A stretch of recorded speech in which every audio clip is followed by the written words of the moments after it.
if you said, oh, like, Alex, why are you wearing a jacket?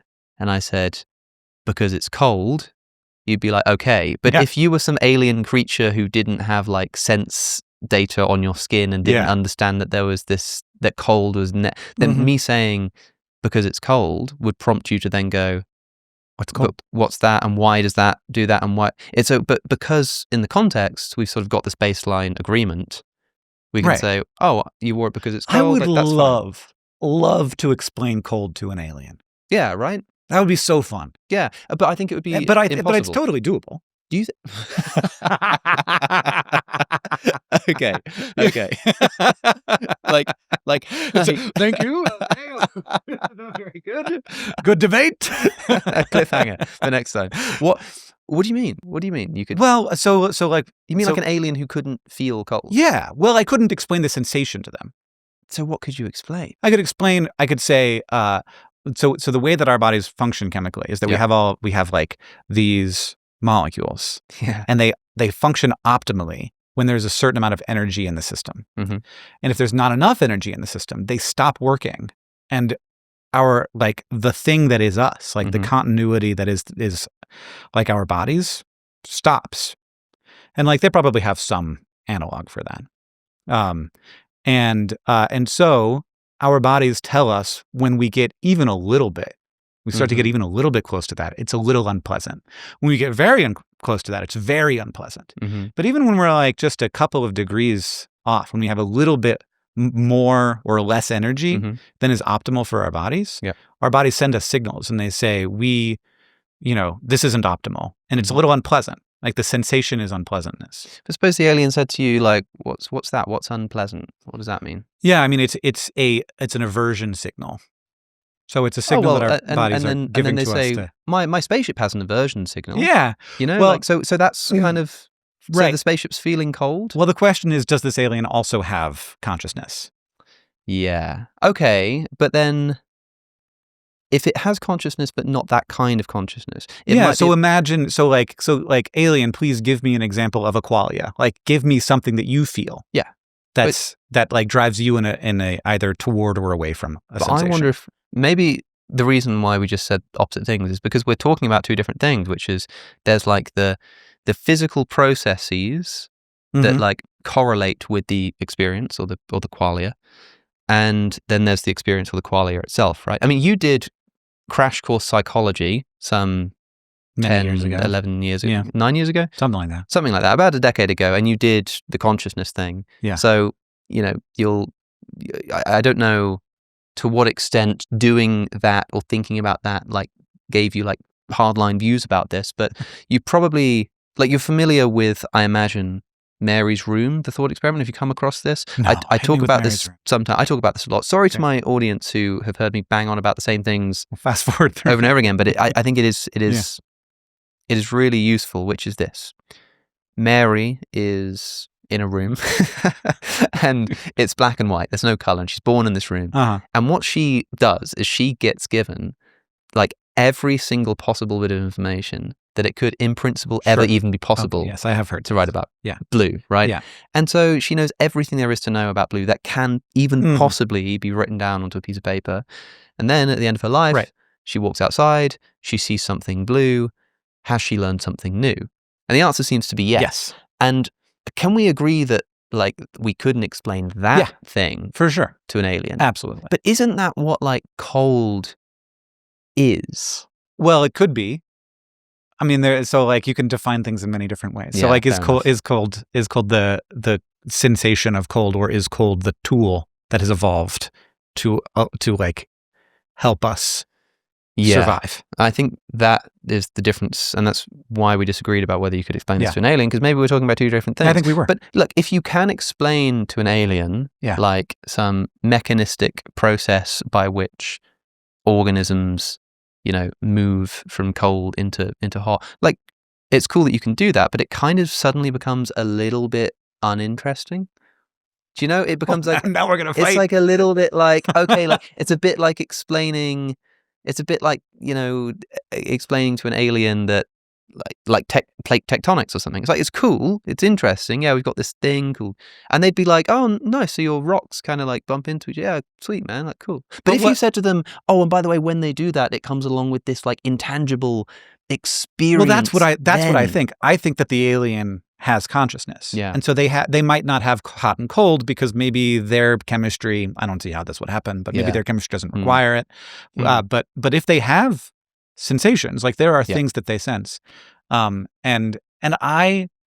would be it's so hard for me to imagine a complex living system, like a multicellular organism that doesn't have experience. Yeah. There's a really famous essay that was written by Thomas Nagel in the 70s called What Is It Like to Be a Bat?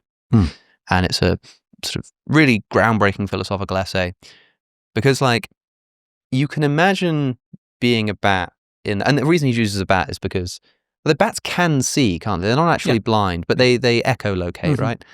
And you can imagine being a bat in the sense of you can imagine being yourself, like you can imagine hanging upside down, like clicking around, trying to get around. But that's not imagining what it's like to be a bat. That's imagining what it's like to be you pretending to be a bat. Yeah. Right. But what it's actually like to be a bat for a bat.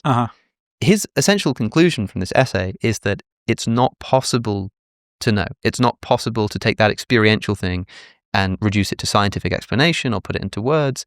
And yeah, we know that there are animals that can sense like infrared, you know, and we can't. And we can like mimic it by like an infrared camera, but we're not seeing infrared there. We're seeing normal color wavelengths. Yeah, I mean, echolocation is much weirder. Yeah. To me, it's like, oh, infrared, maybe it's another color. Like, imagine all the colors, but with more. Yeah. I can kind of do that. But with echolocation, they're not like clicking and having it, and like, I don't know. Like, what is it? What are they experiencing? Because it's not one of our senses. Yeah. It's not like one of our senses turned up or down or with like a wider range. It's a whole other one. Yeah, or like the... What does it feel like? Does it smell? Does it taste? Does it... be its own thing, wouldn't it? Like, does it receive... It's probably we know whether it's there's somebody who's put a bat in an fMRI probably and knows that it's what part of the brain it's activating. Yeah, so they might see... But who cares? Sound, you know? Who cares what part of the brain is activated? Because, you know, because again, to us, because now we're the aliens, right? Yeah. And we look at the echolocation, we're like, oh, that's cool. That's interesting. But the thing that really grips us is like, what is that like? You know? Yeah. Well, like the birds who can navigate using the magnetic field of the Earth. What are they feeling? Like, what is that? Yeah. Well, here's like, isn't this cool that we have like hunger is not like sight. Like two sensations. They're not like each other, but they are like each other. Like they and so I kind of imagine it like inside of me there's like a central trading post, and everybody's trading like fish for berries, you know, and like fish and berries are totally different things. Like just like hunger and fear are totally different things. But like there's something inside of me that's like, okay, well you have all of these things, and so we have to like weigh all of this stuff. We have to weigh anxiety, we have to weigh love, we have to weigh cold, we have to weigh you know, thirst, all of these things at the same time, and pain, like the original one, you know, like it's got to be the first sensation. Yeah, either that or like the most pure sensation too. Like actually, it must be because I was going to say maybe it's like light. You know, people think about sort of light perception, but then you kind of have to, for that to be useful, there needs to be some rudimentary sense in which you like want the light. And you don't want the dark, or vice versa.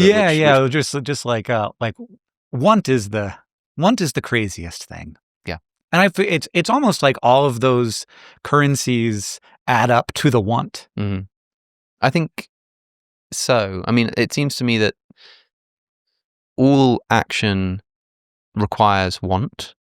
Because in order to do anything, you need, at least consciously, you need to sort of want the world to be a way that it's not. Otherwise, you can't act, even if it's like really rudimentary. And I think want kind of requires some semblance of like pain and pleasure, because like to have a preference is kind of to say, you know, this is better than this, which means I prefer this to this, which means at least comparatively, this is like bad. I don't like, and that's kind of what pain is. Yeah, I mean, that's the if you go far enough down, if you think of like ciliates. Mm-hmm. Like, I don't think. Maybe you disagree. I don't think that they have sensations. Mm-hmm. I don't think that they feel. I think that there's like there's a gradient of acid, and they're either moving away or toward it. There's a gradient of light, and they're either moving away or toward it. Mm-hmm. And so that's still kind of, it's not want in the way that we think. Mm-hmm. But it is acting in the world to make the world the way that is better for you. Yeah. Yeah. But at some point, like the place where that transitions into sensation, yes, like that just seems to me like a thing that would evolve. You know, it seems like it's there's just too much to have it be like a math equation where it's a bunch of chemicals receiving signals and thus resulting in an action. Eventually, you have to have the central trading post where all of these sensations is kind of turned into like one thing. Yeah. And is that what experience is? Yeah.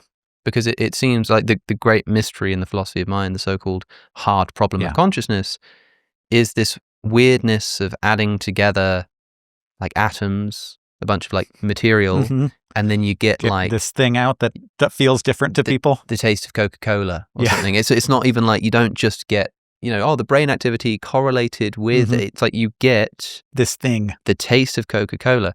And there are like a few issues with that. Firstly, they seem to be different kinds of things. I've sometimes compared it to like taking a bunch of tangerines, and if you just put them in the right order, then you get like the concept of divorce. It just doesn't make sense. I don't like, I'm not sure I agree, but I understand what you mean. Yeah. But here's the other thing, the so-called China brain experiment, which you may or may not have heard of.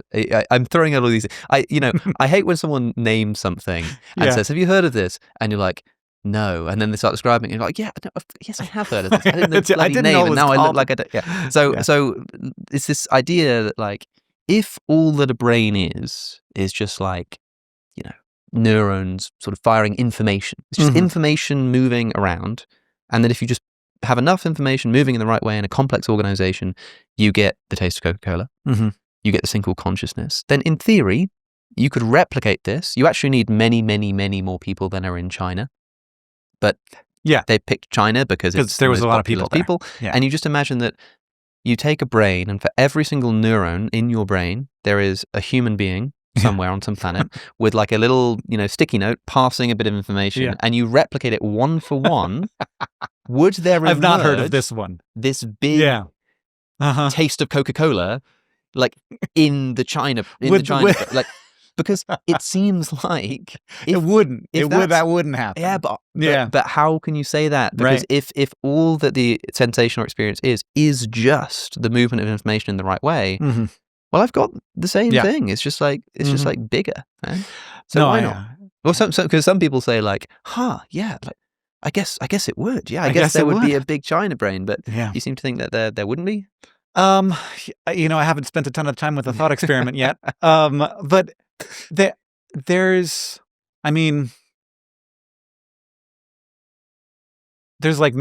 some mechanistic problems there where it's not all binary, so it's not like passing a note. But that could be solved. Yeah, we could solve that.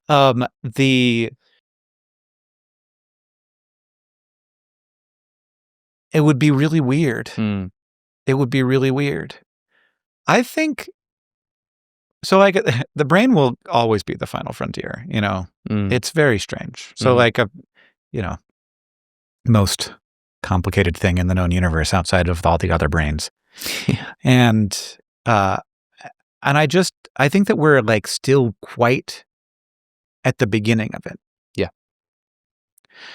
And I'm really interested, like the question of like when or whether a computer will suffer, which is kind of the China brain a little bit.